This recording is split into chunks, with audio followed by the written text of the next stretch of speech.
ഈ ശത്രുക്കളാണ് എപ്പോഴും നമ്മളെ പലതും ഓർമ്മിപ്പിക്കുക. എന്തുവെച്ചാൽ നമ്മളുടെ കഴിവുകേടുകൾ മാത്രമേ അവരെപ്പോഴും വിളിച്ചു പറയും. ഇത് കാരണം നമ്മളൊന്ന് ഓർക്കുക, ശത്രുക്കളെ അപ്പാടെ തള്ളിക്കളയണ്ട. അവർ പറയുന്ന കാര്യങ്ങളെ നമ്മൾ മനസ്സിലൊന്ന് ആലോചിച്ച് നോക്കുക. അപ്പോൾ നമുക്ക് നമ്മളെ റൂട്ട് കുറച്ചുകൂടെ ക്ലിയറാക്കാൻ പറ്റും.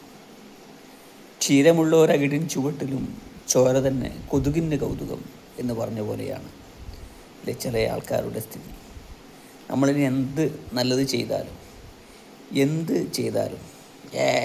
അവൻ എന്ന പുച്ഛമായിരിക്കും.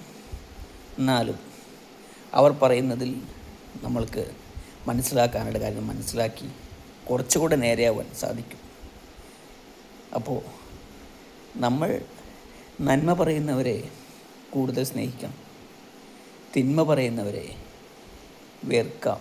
പക്ഷെ എന്നാലും അവരുടെ വായിൽ നിന്നും വരുന്ന സംസാരത്തിൽ നമ്മൾ നേരെയാവേണ്ട വഴി കൂടി ഉണ്ടാകും.